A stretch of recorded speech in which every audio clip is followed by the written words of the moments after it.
Pride and Prejudice, Jane Austen. The Bennet family lives in the Longbourn estate. Mr. and Mrs. Bennet are the parents of 5 daughters: Jane, Elizabeth, or Lizzie for short, Mary, Catherine, or Kitty for short, and Lydia. The Bennets have no male heir, and according to the law, the Longbourn estate will be inherited by a distant relative, Mr. Collins, upon Mr. Bennet's death. This causes great anxiety for Mrs. Bennet, who is determined to see her daughters married well to secure their futures. The news that Mr. Bingley, a wealthy and attractive bachelor, has arrived at the nearby estate of Netherfield creates excitement in the Bennet family. Mrs. Bennet immediately hopes that he will marry one of her daughters, especially the eldest Jane. At the first ball, Mr. Bingley shows an interest in Jane, while his friend Mr. Darcy makes a negative first impression. Darcy refuses to dance with Elizabeth, remarking that she's not handsome enough to tempt him. This statement sparks hostility between Darcy and Elizabeth.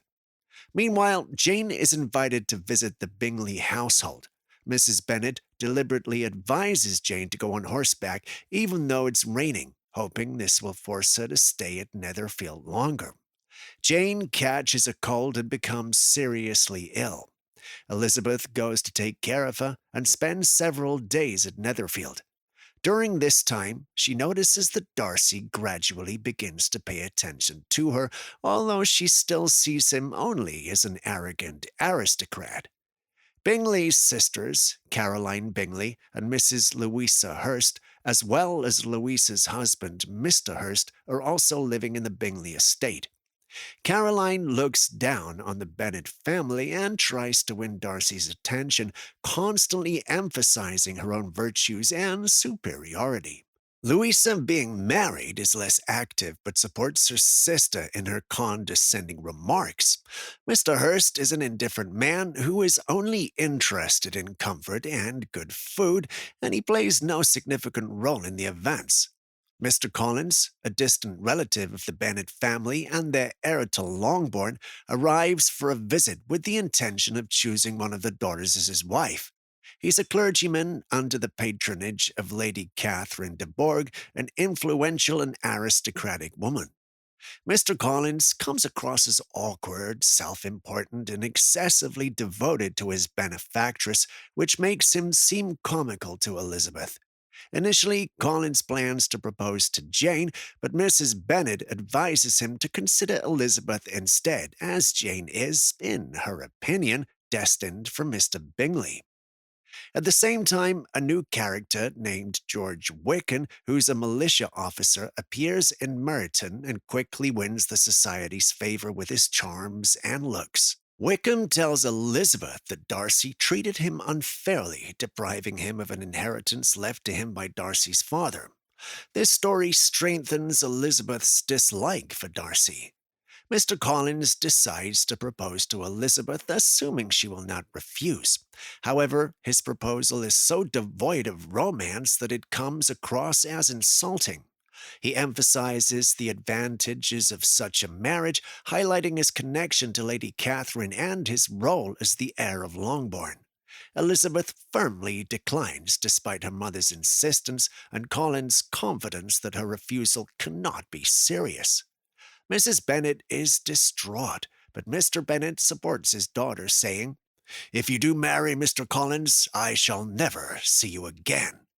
Although Collins is hurt by the rejection, he quickly recovers and soon proposes to Elizabeth's friend, Charlotte Lucas. Charlotte, knowing she has little chance of marrying otherwise, accepts the proposal for the sake of financial security, despite the lack of love. This decision shocks Elizabeth, who genuinely believed in the romantic ideal of marriage. At the Netherfield ball, Mr. Darcy unexpectedly invites Elizabeth to dance. She reluctantly agrees, but her attitude towards him does not change. Although Darcy begins to show her more and more attention, Elizabeth still sees him as a proud and arrogant man. The Bingley sisters continue to express disdain for the Bennet family. Caroline tries to dissuade Darcy from any thoughts of Elizabeth, pointing out her low birth and undesirable family connections. Mr. Hurst, as usual, stays out of all intrigues, preferring the comfort of the dining table. Shortly after the ball, Mr. Bingley unexpectedly leaves for London, leaving Jane heartbroken. The Bingley sisters, especially Caroline, insist that Bingley will not return and hint that he is likely to marry another more suitable woman. Jane is deeply upset by this. Elizabeth goes to visit Charlotte Lucas, now Mrs. Collins, in her new home, and soon they visit Rosings Park, where Lady Catherine de Bourgh resides. Lady Catherine is Mr. Darcy's aunt. She is a domineering and haughty woman who openly belittles Elizabeth, emphasizing her own superiority.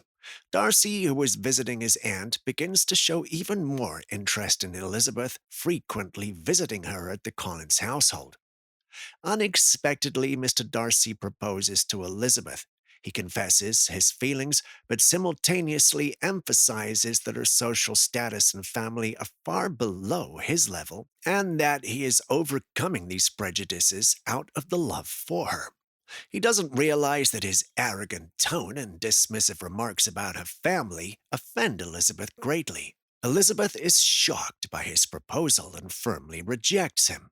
She accuses him of ruining her sister Jane's happiness by interfering in her relationship with Mr. Bingley, and also of his mistreatment of Wickham. Darcy is stunned by her rejection and leaves deeply shaken. The next day, Darcy gives Elizabeth a letter explaining his actions. In the letter, he details the reasons for his interference in Jane and Bingley's relationship. He explains that he believed Jane did not have genuine feelings for Bingley and felt it was his duty to protect his friend from potential heartache. Darcy also reveals the truth about Wickham, who tried to elope with Darcy's sister Georgina to gain access to her inheritance. Elizabeth begins to reassess her feelings toward Darcy. She realizes she was wrong in her judgment of both Darcy and Wickham. However, she's still not ready to fully forgive Darcy. Meanwhile, Lydia Bennet goes to Brighton with the wife of Colonel Forster, causing Elizabeth to worry. She knows Lydia's reckless nature and the fact that Wickham is also there could lead to trouble. Later, Elizabeth goes on a trip to Derbyshire with her aunt and uncle, Mr. and Mrs. Gardiner. As part of their journey, they decide to visit Pemberley, Darcy's estate. Elizabeth does not expect to see him there, believing that he's in London, and agrees to the visit out of curiosity. During the tour of the house, she's struck by its elegance and beauty, and is particularly impressed by the way the servants speak of their master. Unexpectedly, Darcy returns to Pemberley and meets Elizabeth and her relatives. However, his behavior surprises Elizabeth. Darcy shows politeness, friendliness, and even attentiveness to her aunt and uncle, despite their lack of social status. This once again makes Elizabeth reconsider her opinion of him. Terrible news arrives. Lydia has eloped with Wickham, and it seems they're not planning to marry. Elizabeth and her family are devastated. They fear that if Lydia does not marry, it will irreparably damage the family's reputation in such a way that it could never be repaired. However, soon Mr. Gardiner reports that Wickham and Lydia have been found in London and will marry if Mr. Bennet pays Wickham a substantial sum of money. Mr. Gardiner claims he negotiated with Wickham and paid the necessary amount himself. Elizabeth suspects that her uncle could not have done this alone and soon learns the truth. It was Darcy who arranged Lydia and Wickham's marriage by paying Wickham's debts and convincing him to marry. Elizabeth is stunned by Darcy's actions. She realizes that his behavior was not driven only by a sense of duty, but also by his deep feelings for her. After Lydia and Wickham's marriage, the couple arrives at Longbourn. Lydia, as usual, behaves frivolously and carelessly, unaware of the gravity of her actions or the danger she brought upon her family. Mr. Bingley returns to Hertfordshire and resumes his visit to Longbourn. He finally confesses his feelings to Jane and soon proposes to her. Jane is overjoyed, and Mrs. Bennet cannot hide her delight that her eldest daughter is marrying a wealthy and worthy man. Soon, Lady Catherine de Bourgh arrives at Longbourn, furious about rumors of a potential engagement between Elizabeth and Darcy. She demands that Elizabeth promises never to marry Darcy, but Elizabeth refuses to comply. A few days later, Darcy proposes to Elizabeth again, this time fully recognizing her virtues and expressing his love with respect and tenderness. Darcy no longer mentions the social disparity between them and instead focuses on his sincere feelings. Elizabeth agrees to marry him, acknowledging that her own views have changed and that she's no longer seeing Darcy as the arrogant man she initially thought he was. The weddings of Elizabeth and Darcy, as well as Jane and Bingley, take place almost simultaneously.